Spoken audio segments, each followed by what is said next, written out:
Welcome to target with Indian. नमस्कार। इसमें हम लोग आम बजट 2023-24 की प्रमुख संक्षिप्त बातों को देखेंगे।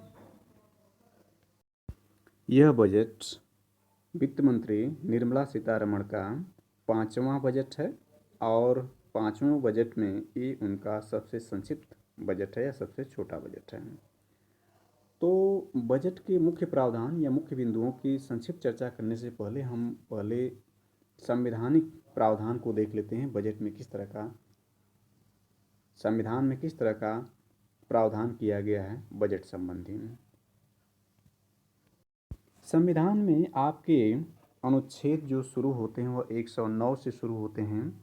109 जो अनुच्छेद है यह धन विधेयक के संबंध में विशेष प्रक्रिया के संबंध में बताता है और अनुच्छेद 110 जो आपका है वह धन विधेयक की परिभाषा को बताता है और 111 जो अनुच्छेद है वह आपका विधेयक पर अनुमति देता है और 112 है यही आपका वार्षिक वित्तीय विवरण देता है। अर्थात इसी के माध्यम से यानी अनुच्छेद 112 के माध्यम से ही प्रतिवर्ष वार्षिक वित्तीय बजट या वार्षिक वित्तीय विवरण प्रस्तुत किया जाता है केंद्र सरकार द्वारा। अब शुरू करते हैं। इसमें सबसे पहले सप्तऋषि है वह आपका बताता है बजट की 7 प्राथमिकताएं, यानी बजट में जो 7 प्राथमिकताएं या प्रायोरिटी दी गई हैं उसको नाम सप्तऋषि दिया गया है और यहाँ पर 7 अंक यानी 7 नंबर को शुभ मानकर चला जा रहा है और इसको सप्तऋषि नाम दिया गया है। तो इस तरह से हम बजट की 7 प्राथमिकताएं या सप्तऋषि को देखते हैं कि क्या सप्तऋषि बजट में बताए गए हैं या बजट की 7 प्राथमिकताएं क्या बताई गई हैं। पहली प्राथमिकता है या पहले ऋषि को इसमें दिखाया गया है समावेशी विकास। 20 लाख करोड़ रुपए कृषि व सहकारिता में ऋण बांटने का लक्ष्य, स्टार्टअप व भंडारण को बढ़ावा, ये पहली प्राथमिकता है या पहले ऋषि इनको दिखाया गया, फर्स्ट स्टार है। और दूसरी प्राथमिकता आखिरी पायदान पर खड़े लोगों तक पहुंचना है। 5,943 करोड़ रुपए एकलव्य स्कूलों को पीएम पीबीटीजी योजना शुरू होगी, यानी 5,943 करोड़ रुपए से एकलव्य स्कूलों को पीएम पीबीटीजी योजना शुरू होगी। तीसरी प्राथमिकता या तीसरे ऋषि हैं इंफ्रास्ट्रक्चर व विनिवेश। 10 लाख करोड़ रुपए पूंजीगत निवेश खर्च पिछले साल से 33% ज़्यादा है।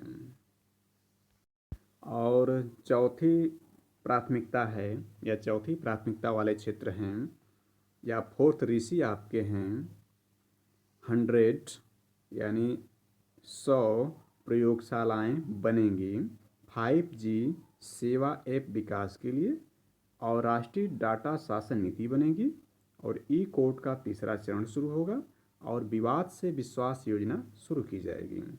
ये फोर्थ स्टेप या चौथे चरण की प्राथमिकता है। और 5वां चरण जो आपका हरित विकास से संबंधित है। हरित विकास 10,000 बायो इनपुट संसाधन केंद्र शुरू होंगे और किसानों को प्राकृतिक कृषि में मदद मिलेगी।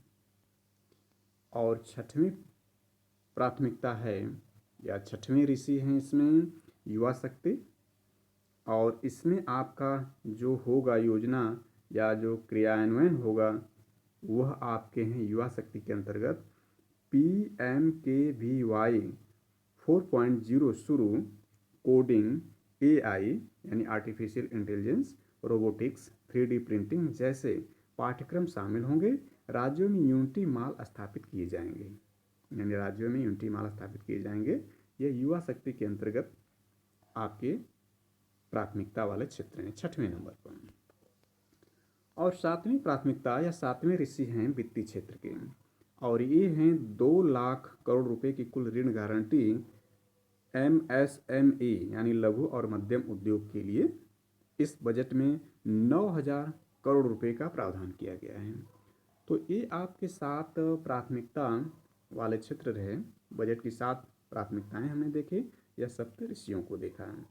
इनको बजट की 7 प्राथमिकताओं को सप्तऋषि नाम दिया गया है। 7 अंक को शुभ बनाने के लिए और आध्यात्मिक से जोड़ने के लिए इसको बजट में 7 प्राथमिकता के तौर पर देखा गया है या प्रस्तुत किया गया है। इसके बाद आपका अमृतकाल शुरू होता है। अमृतकाल में यह है कि प्रौद्योगिकी संचालित व ज्ञान आधारित अर्थव्यवस्था का लक्ष्य पाने के लिए 3 दृष्टिकोण इसमें दिए गए हैं। यानी 3 दृष्टिकोण अमृतकाल के लिए इसमें 3 दृष्टिकोण है। और किस लिए? प्रौद्योगिकी संचालित व ज्ञान आधारित अर्थव्यवस्था का लक्ष्य पाने के लिए 3 दृष्टिकोण दिए गए हैं। पहला इसमें आपका है युवा वर्ग पर विशेष ध्यान देते हुए नागरिकों के लिए अवसर, और दूसरा है रोजगार सृजन को मजबूत गति देना, और तीसरा दृष्टिकोण है सुदृढ़ स्थिर बृहद आर्थिक वातावरण बनाना।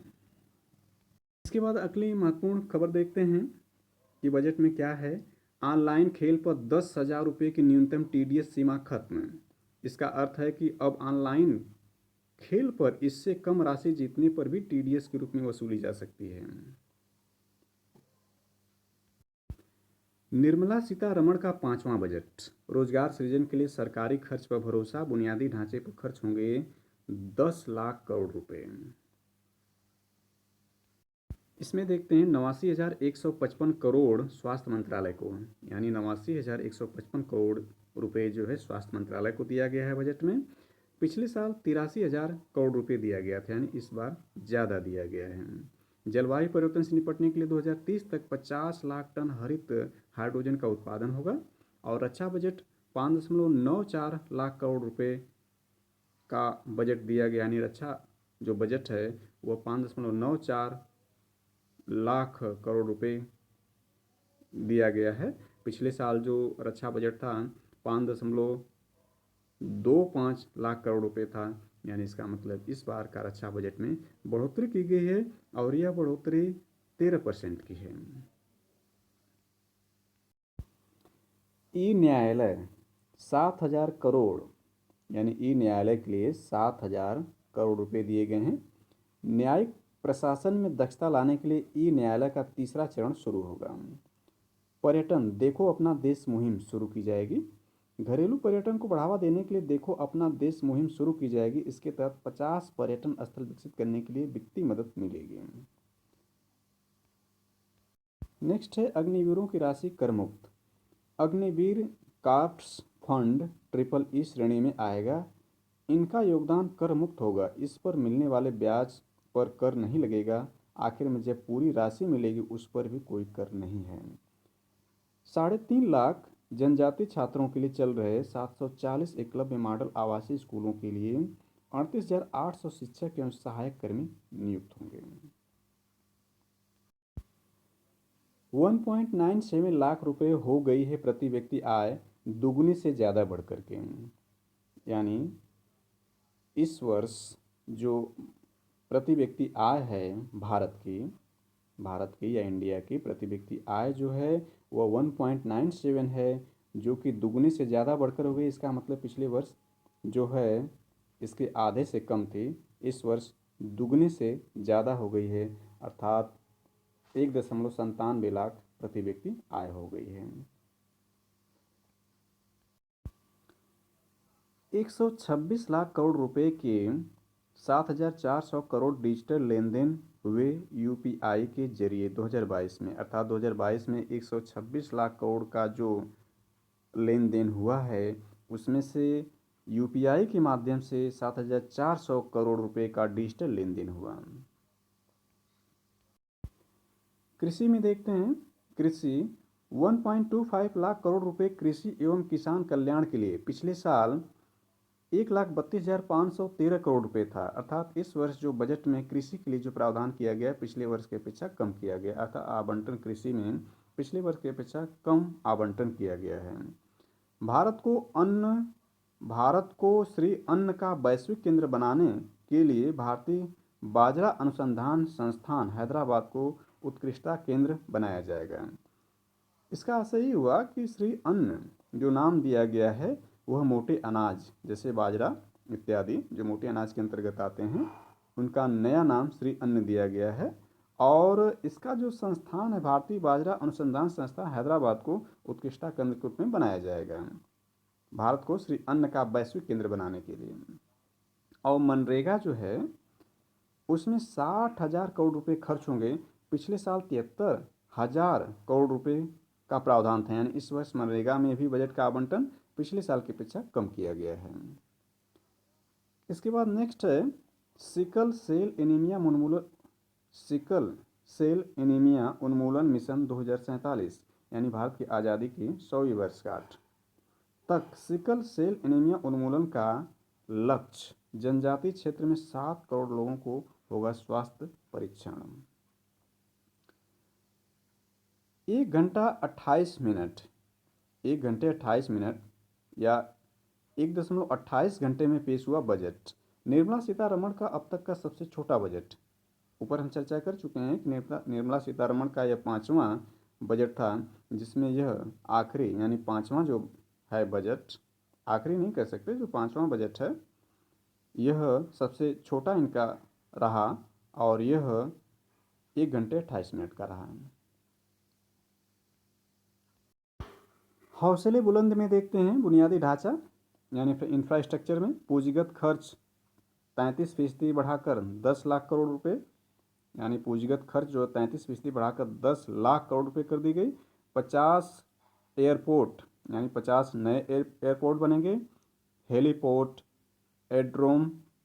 एरोड्रोम बनेंगे और 100 नए प्रोजेक्ट। रेलवे के लिए 2.40 लाख करोड़ का प्रावधान किया गया है। इसमें सड़क, रेल, जहाज और विमान परिवहन से जुड़े क्षेत्र उत्साहित हैं। निवेशकों को भी बेहतर रिटर्न की उम्मीद है। सीमेंट और मेटल क्षेत्र को भी लाभ। मध्यम वर्ग में देखते हैं, मध्यम वर्ग 7 लाख रुपए तक आयकर न होने से बड़ी राहत। मध्यम वर्ग की बतौर उपभोक्ता खर्च करने की क्षमता बढ़ेगी, बाजार में ज़्यादा पैसा आएगा। कृषि में देखते हैं, उच्च मूल्य वाली बागवानी में 2,200 करोड़ का निवेश। स्टार्टअप के लिए कृषि गतिवर्धक कोष, एग्रो इंडस्ट्री व फूड प्रोसेसिंग स्टार्टअप को प्रेरणा दी जाएगी। पर्यटन के क्षेत्र में देखते हैं, घरेलू पर्यटन को बढ़ावा देने के लिए 50 जगहें विकसित होंगी। एक बनेगा होटल व टिकटिंग कंपनियों के लिए नए मौके। और नेक्स्ट है भारतीय कार कंपनियां। भारतीय कार कंपनियों को देखते हैं, हरित प्रगति के चलते लिथियम आयन बैटरी उत्पादन से जुड़ी चीज़ें सीमा शुल्क से बाहर। ईवी कंपनियों व बैटरी उत्पादकों को लाभ। ई कार और दोपहिया वाहन 3% तक सस्ते होंगे। चिंता की बात यह है कि बीमा क्षेत्र में 5 लाख से ज़्यादा के प्रीमियम पर टैक्स घोषणा से प्रमुख बीमा कंपनियों के शेयर 5 से 11.5% तक गिरे। यानी बीमा क्षेत्र में जो है 5 लाख से ज़्यादा के प्रीमियम पर टैक्स की घोषणा की गई है। इसके अलावा सोने आभूषण में सोने पर पिछले साल जुलाई में बढ़ा आयात कर कम न होने से भी चिंता बढ़ी। बजट की मुख्य बातों को संक्षेप में देखते हैं। वित्त मंत्री निर्मला सीतारमण ने 2023-24 के आम बजट में समाज के हर वर्ग को राहत देने, राजकोषीय घाटों को काबू में रखने और इन सबके बीच अर्थव्यवस्था गति देने की कोशिश पूरी दक्षता से की है। मध्य वर्ग की जेब में ज़्यादा पैसा डालने के लिए आयकर दरों में बदलाव किया गया है। नई कर व्यवस्था 7 लाख रुपये तक की आय पर कोई कर नहीं लगेगा। हालांकि इससे अधिक की कमाई होने पर कर की छूट सीमा 3 लाख रुपये रह जाएगी। आयकर की दर में 2014-15 के बाद पहली बार बड़ा बदलाव किया गया है। वहीं गैर सरकारी वेतनभोगी कर्मचारियों की सेवानिवृत्ति पर अवकाश निधिकरण की 3 लाख रुपये तक की सीमा पर कर छूट 2002 के बाद पहली बार बढ़ाई गई है। इसे 25 लाख रुपये कर दिया गया है। इसके बाद इम्पोर्टेंट है, महिलाओं के लिए 2 लाख रुपये तक का सम्मान बचत पत्र लाया गया है। ये इम्पोर्टेंट है, महिलाओं के लिए 2 लाख रुपये तक का सम्मान बचत पत्र लाया गया है, जिस पर ब्याज दर 7.5% है। और बुजुर्गों की बचत योजना में अधिकतम निवेश की सीमा 15 लाख से बढ़ाकर 30 लाख कर दी गई, अर्थात दुगुना कर दी गई है। ये भी इम्पोर्टेंट है। गरीबों के लिए घर की पीएम आवास योजना का बजट 66% बढ़ाया गया और अनुसूचित जातियों के लिए अनुसूचित जनजातियों के बच्चों के लिए एकलव्य आवासीय विद्यालयों का बजट करीब 3 गुना बढ़ा दिया गया है। ये भी इम्पोर्टेंट है। ये ऐसे कदम हैं जिन पर अगले साल होने वाले आम चुनाव की छाप भी नजर आती है। देश की सुरक्षा को प्राथमिकता के वादे के मद्देनजर करीब 13% बढ़ोतरी कर रक्षा बजट 5,94 लाख करोड़ रुपए कर दिया गया है। अर्थव्यवस्था की गति बढ़ाने और रोजगार सृजन के लिए बुनियादी ढांचा क्षेत्र में सरकारी निवेश पर भी भरोसा किया गया है। इससे निजी निवेश बढ़ाने में मदद मिलेगी। इससे पूंजीगत निवेश खर्च को पिछले साल के मुकाबले सीधे 33.4% बढ़ाकर 10 लाख करोड़ रुपए कर दिया गया है। यानी इसमें पूंजीगत निवेश खर्च को पिछले साल के मुकाबले 33.4% बढ़ाकर 10 लाख करोड़ रुपए कर दिया गया। इसके अलावा रेलवे के लिए अब तक का अधिकतम 2.4 लाख करोड़ रुपए पूंजीगत खर्च की व्यवस्था की गई है। राज्य सरकारें भी बुनियादी ढांचे पर भरपूर खर्च करें, इसके लिए उन्हें केंद्र सरकार 50 सालों तक ब्याज रहित ऋण की सुविधा 1 साल तक जारी रखेगी। अर्थव्यवस्था पटरी से न उतरे इसके लिए राजकोषीय घाटा 5.9% रखने की वकायद है। 2025-2026 तक इसे 4.5% पर लाने का लक्ष्य रखा गया है। ये लक्ष्य भी इम्पोर्टेंट है। उद्योगों के मोर्चे पर घरेलू विनिर्माण को बढ़ावा देने के लिए कुछ उत्पादों पर आयात शुल्क बढ़ाया गया है। अर्थव्यवस्था में ये इम्पोर्टेंट है, अर्थव्यवस्था में 35% योगदान देने वाले एस सॉरी MSME यानी लघु और मध्यम उद्योग की जो अर्थव्यवस्था में योगदान है वह 35% का योगदान है रखने वाले MSME के लिए 9,000 करोड़ रुपए क्रेडिट ऋण गारंटी योजना की घोषणा की गई है। कपड़ा और कृषि के अलावा अन्य वस्तुओं को बुनियादी सेवा शुल्कों की संख्या 21 से घटाकर 13 कर दी गई है। 45 लाख करोड़ 2023-24 में अनुमानित खर्च 27.20 लाख करोड़ रुपए उधारी के अलावा कुल प्राप्तियां। वर्तमान वित्त वर्ष का गणित बजट व्यय अनुमान 39.45 लाख करोड़, संशोधित व्यय अनुमान 41.9 लाख करोड़, राजकोषीय घाटा जीडीपी का 6.4%। ये सस्ता होंगे ई वाहन, देश में बने TV, mobile phone, camera, capital goods, झींगा फ्रेट्स। और ये महंगा होंगे सिगरेट, पूरी आयातित कार एवं ई वाहन, देश में असेंबल वाहन, किचन चिमनी, आयातित साइकिल एवं खिलौने, कृत्रिम गहने, कंपाउंडेड रबड़, नाफ्ता। 7 लाख तक आय पर 32,500 रुपये का लाभ। 7 लाख की कमाई, पहले सालाना 7 लाख की कमाई पर व्यक्ति को 32,500 रुपये का कर देना पड़ता था, अब इस पर कोई कर नहीं देना पड़ेगा। 9 लाख की कमाई, करदाताओं को 15,000 रुपये का सीधा लाभ होगा। इससे पहले उन्हें बिना किसी छूट के 60,000 रुपये देने होते थे, अब 45,000 रुपये देना होगा। 15 लाख की कमाई पर 15 लाख वार्षिक आय पर 1.5 लाख रुपये टैक्स लगेगा, जो पहले 1.87 लाख रुपये था, यानी 37,000 रुपये की बचत होगी। स्वतः लागू होगी नई प्रणाली। आयकर की नई प्रणाली को डिफ़ॉल्ट किया गया है, यानी पहले से पुरानी कर प्रणाली का चयन नहीं करने पर नई कर प्रणाली स्वतः लागू हो जाएगी। 5 करोड़ से ज़्यादा की आय पर सरचार्ज 37% से घटाकर 25% कर दिया गया है। गैर सरकारी वेतनभोगी कर्मियों के लिए सेवानिवृत्ति पर छुट्टी, नकदीकरण पर छूट सीमा बढ़ाकर 25 लाख कर दी गई है। और नया आयकर स्लैब देखते हैं। 3 लाख रुपये तक 0%, 3 से 6 लाख 5%, 6 से 9 लाख 10%, 9 से 12 लाख 15%, और 12 से 15 लाख पर 20%, और 15 लाख से ज़्यादा पर 30% नया आयकर स्लैब बनाया गया है। अब कर से कमाई को देखते हैं। पीला जो है आपका 2019-20 के लिए है, और जो हरा है 2020-21 के लिए है, रेड जो 2021-22 के लिए दिखाया गया है, और जो नीला है 2022-23 के लिए है। तो इसमें गैर कर को देखते हैं। यह आपका गैर कर में जो 2019-20 के लिए है 3.5% की आमदनी थी, और 2020-21 के लिए 2.1 है, और 2021-22 के लिए 3.5 है, और 2022-23 के लिए 2.7 है। अर्थात गैर कर में सर्वाधिक जो हिस्सा है वह 2021-22 में था।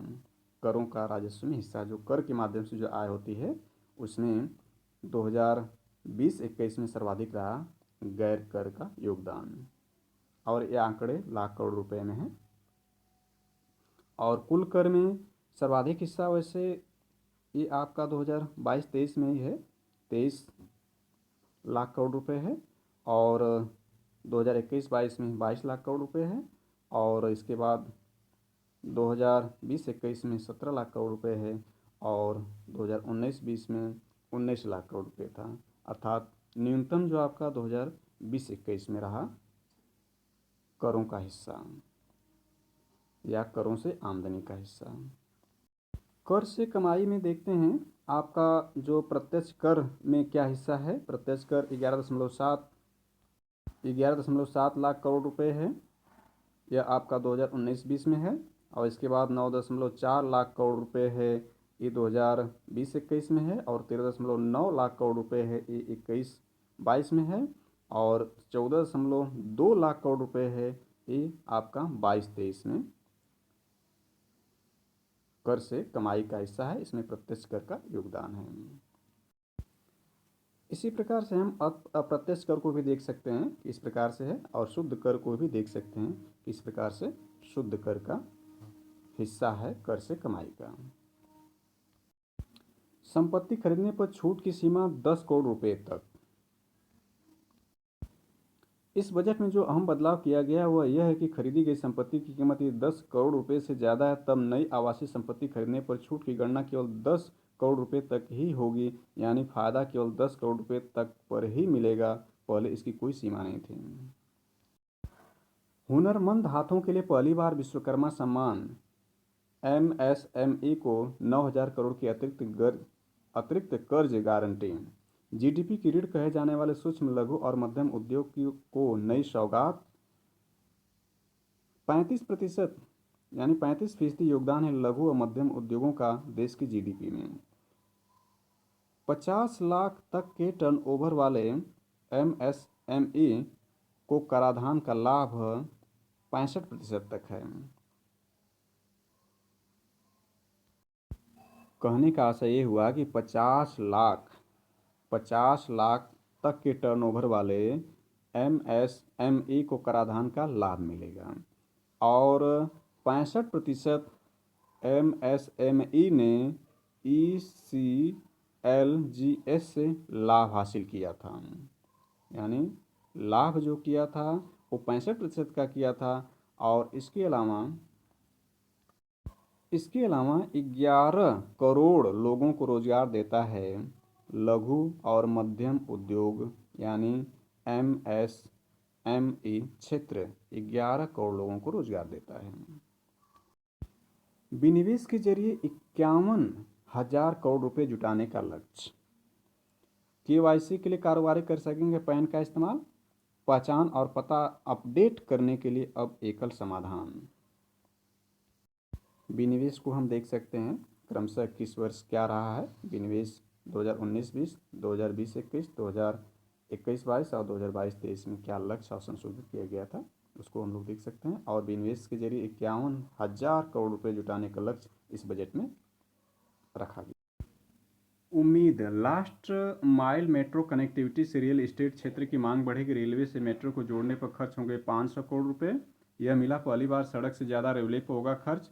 डेडिकेटेड फ्रेट कॉरिडोर पर लगाए जाएंगे 15,000 करोड़ रुपए। रेलवे के लिए खोल दी झोली। रफ्तार के साथ यात्रियों को सुविधा की भी चिंता। आत्मनिर्भरता को भी गति मिलेगी। नई पटरियों पर दौड़ेंगे विकास की गाड़ी। 50 नए हवाई अड्डे खुलेंगे। 15,388 करोड़ रुपए खर्च किए जाएंगे ट्रैक सुधार के लिए। रेलवे स्टेशनों को मेट्रो से जोड़ा जाएगा। राजधानी, शताब्दी, दुरंतो, हमसफर और तेजस जैसी प्रीमियम ट्रेनों में 1,000 से अधिक डिब्बे लगाए जाएंगे, और 35 हाइड्रोजन ईंधन आधारित ट्रेनें शुरू की जाएंगी। 500 वंदे भारत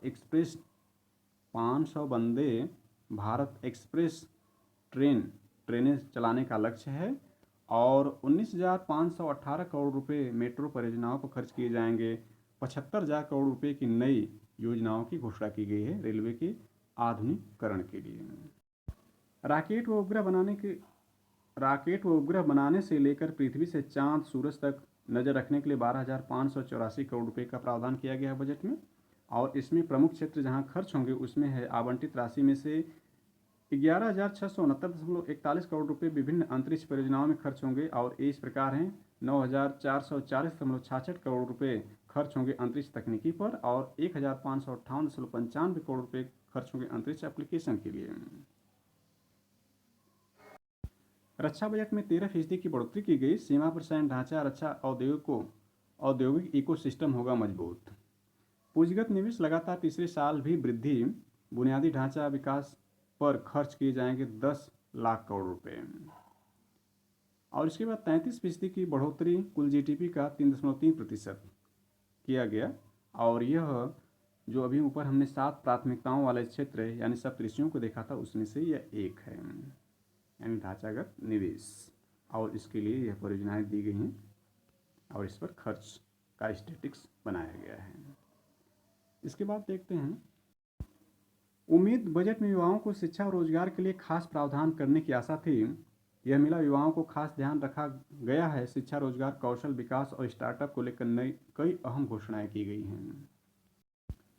कौशल विकास, 47 लाख युवाओं की वित्तीय मदद। पीएम कौशल विकास योजना 4.0 होगी शुरू। उद्योगों की जरूरतों के हिसाब से युवा शक्ति को किया जाएगा तैयार। कोडिंग, एआई, ड्रोन विषय होंगे, यानी कोडिंग, आर्टिफिशियल इंटेलिजेंस, ड्रोन आदि विषय होंगे।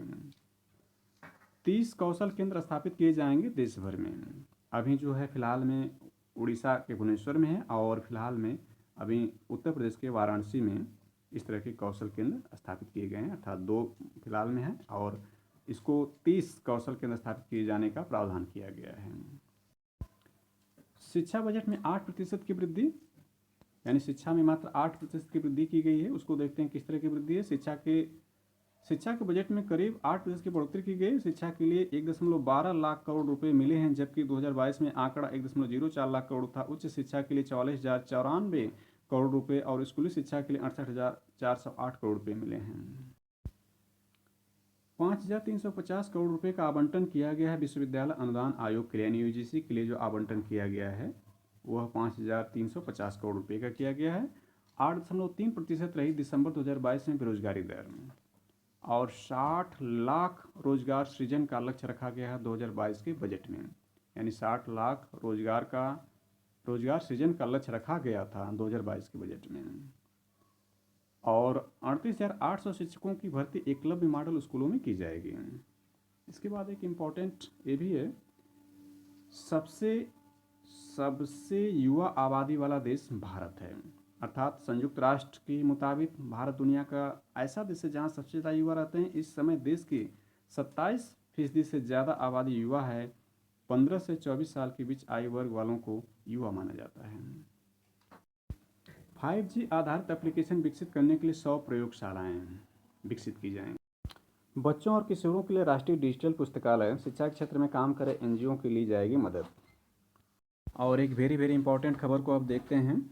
108 यूनिकॉर्न के साथ भारत दुनिया का तीसरा सबसे बड़ा स्टार्टअप इकोसिस्टम बन गया है। अर्थात वर्तमान में भारत में 108 यूनिकॉर्न हैं। 26 जनवरी 2016 को 26 जनवरी 2016 को हुआ था स्टार्टअप इंडिया अभियान का शुभारंभ। 15,000% से ज़्यादा की वृद्धि 6 वर्षों में स्टार्टअप की संख्या में हुई है और 471 स्टार्टअप थे देश में 2016 में। 86,556 स्टार्टअप हो गए 2023 में बढ़कर के। 31 राज्यों ने स्टार्टअप को बढ़ावा देने के लिए बनाई है नई नीति। 50% स्टार्टअप टीयर 2 और टीयर 3 शहरों में हैं। देश के कुल 86,456 स्टार्टअप में से और 100 से अधिक यूनिकॉर्न थे 5 मई 2022 तक देश में, जिनका कुल मूल्यांकन 332.7 अरब डॉलर था। 8.88 लाख से ज़्यादा नौकरियां सृजित की हैं स्टार्टअप ने, केंद्र के आंकड़ों के मुताबिक। स्टार्टअप के क्षेत्र में आसमान छूता भारत।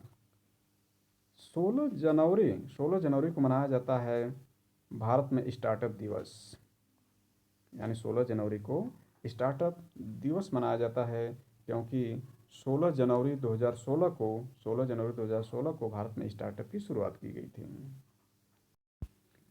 उम्मीद, आमदनी दुगनी करने और किसान सम्मान निधि 6,000 से बढ़ाकर 8,000 करने की थी अपेक्षा, यानी उम्मीद की गई थी। यह मिला है। हरित खेती और ज़्यादा ऋण देने के लिए 20 लाख करोड़ रुपए का प्रावधान किया गया है। पर्यावरण का भी रखा गया है ध्यान। जय किसान जैविक खेती व कृषि स्टार्टअप की सौगात 20 लाख करोड़ ऋण बांटने का लक्ष्य। 63,000 कृषि ऋण समितियों का कंप्यूटरीकरण किया जाएगा। 11% बढ़ा है कृषि ऋण। 10,000 किसान उत्पादक संगठनों का गठन। मोटा अनाज अब अन्नश्री के नाम से जाना जाएगा, यानी मोटे अनाज को अब नया नाम अन्नश्री दिया गया है। 4.6% रही कृषि क्षेत्र की औसत वृद्धि पिछले 6 साल में, और 1.75 लाख करोड़ रुपए खाद के लिए आवंटन किया गया है। 60,000 करोड़ रुपए पीएम किसान सम्मान निधि के लिए आवंटित किया गया है। कृषि त्वरक कोष की स्थापना की जाएगी। कृषि त्वरक कोष की स्थापना की जाएगी। पीएम मत्स्य संपदा योजना के तहत मछली पालन के लिए 6,000 करोड़ रुपए। मछुआरों के लिए आकर्षक योजना का आगाज। मीठी क्रांति से ग्रामीण भारत में सृजित होंगे 4.60 लाख रोजगार। शहद उत्पादन 42 लाख मीट्रिक टन पहुंचाने का लक्ष्य रखा गया है। अब सब्सिडी को देखते हैं। यह 2019-20 के लिए हमने देखा था पीले को, और यह आपका 20-21 के लिए, और यह 21-22 के लिए था, और यह 22-23 के लिए है। तो ये उर्वरक पर सब्सिडी है, यह खाद्य पदार्थों पर सब्सिडी है, और यह आपका पेट्रोलियम पर सब्सिडी है, और ये जो दिया गया है कुल सब्सिडी यह दिया गया है। और इसको हमने पहले भी इसका कलर को वर्ष के हिसाब से देख चुके हैं कि किस वर्ष का किस कलर था, वहीं यहाँ पर भी इंडिकेट किया गया है।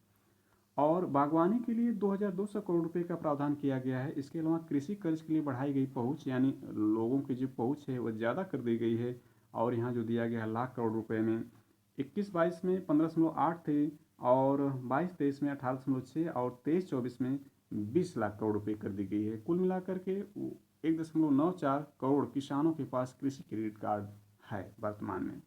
पीपीपी मॉडल से कपास को संजीवनी दी जाएगी। और इसको हमने देख लिया है। मीठी क्रांति से ग्रामीण भारत में सृजित हो गए 4.60 लाख रोजगार। धन्यवाद सुनने व देखने के लिए।